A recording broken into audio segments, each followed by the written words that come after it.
Hey everyone, and welcome to The Explainer. Today, we're diving into something absolutely fascinating, a really intense philosophy all about extreme motivation and discipline.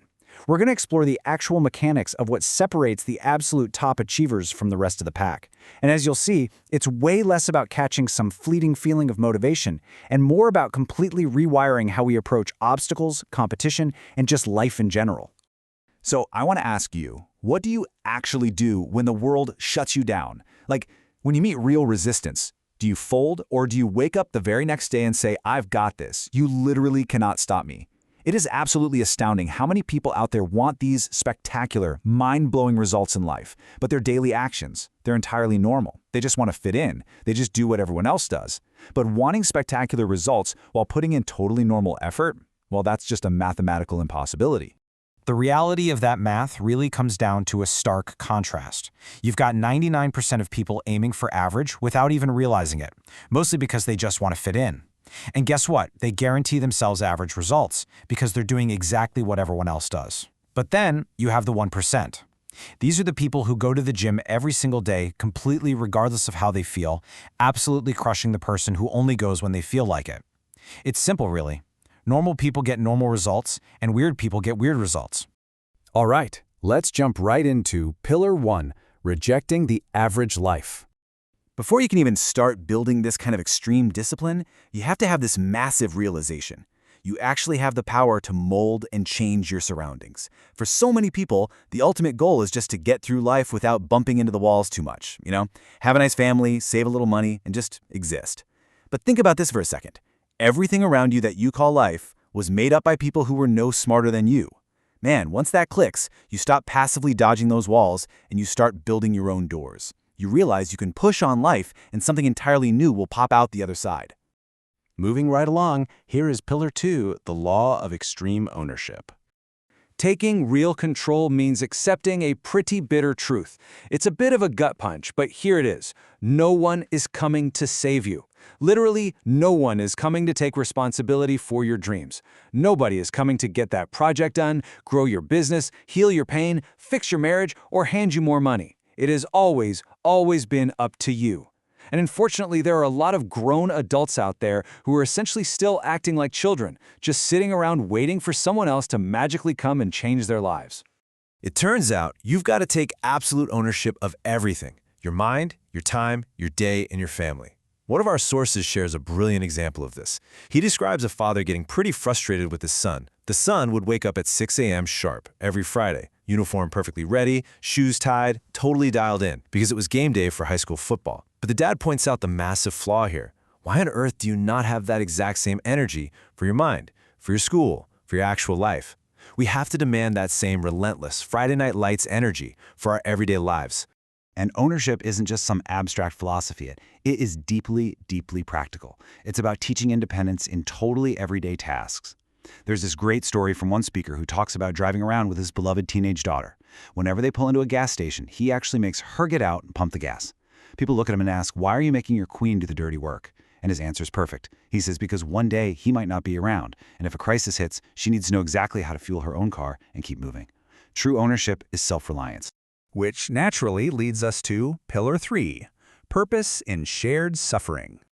So while self-reliance is absolutely key, it seems true discipline is actually forged in community, not in isolation.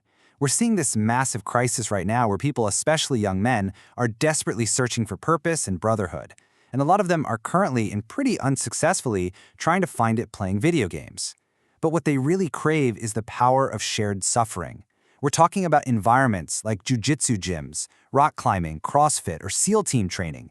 Because when you go train jiu-jitsu when you're completely exhausted, you build incredible discipline. You sweat, you endure hardship, and you get this massive release of dopamine alongside a group of people you can actually relate to. You forge these unbreakable bonds not by sitting on a couch, but by enduring real physical exhaustion together. Let's shift gears a bit to Pillar 4, redefining true strength. That kind of shared physical challenge really makes us rethink what actually makes someone formidable. When you strip away all those toxic insecurities, you're left with 4 distinct steps to true strength. Step 1, be a good person. Simply someone who protects and serves the people around them. Step 2, be dangerous.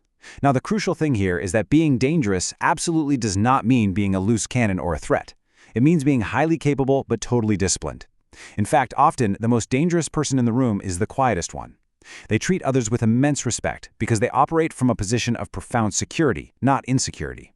Step 3. Be educated. Read great books, get your thoughts in order, learn to articulate your ideas without stumbling over filler words. And step 4. Be wise. And just to put that last one simply, and I love this comparison, knowledge is knowing a tomato is technically classified as a fruit. But wisdom? Wisdom is knowing you definitely shouldn't put it in a fruit salad. Seriously though, wisdom isn't just about hoarding random raw data in your head. It's a lifetime of study focused on knowing exactly how to intelligently apply the knowledge you have to real-world situations. And that brings us to our final point, Pillar 5, the ultimate separator, action. Listen, all the philosophy, all the motivational quotes, and all the wisdom in the world mean literally nothing without relentless, uncompromising action. If you're dealing with a crippling sense of imposter syndrome right now, just trying to think positive is not going to cut it. Your baseline negativity will crush that positive thinking every time. Action has to come first. You overcome it by keeping small, tangible promises to yourself. When your alarm goes off at 7 a.m., you don't hit snooze. That's one win right there. If you want to start a podcast, doing just 3 episodes and then quitting might get you criticized by the naysayers, sure. But doing 3 is mathematically and directionally so much closer to success than doing 0.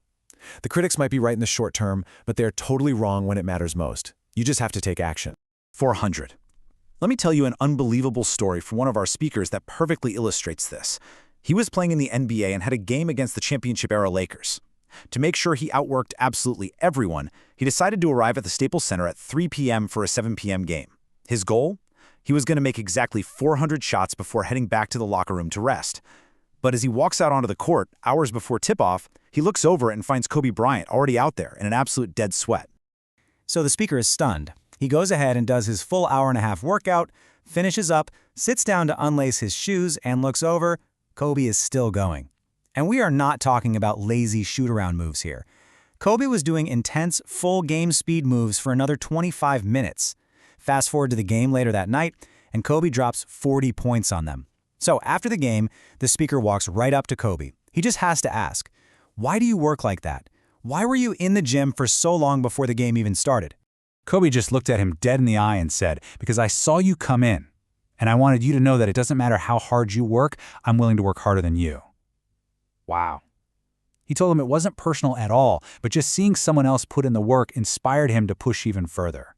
That right there is the level of relentless competitiveness that separates the 1% from everyone else. It is the absolute ultimate application of extreme discipline. So here's the really crucial thought I want to leave you with at the end of this explainer.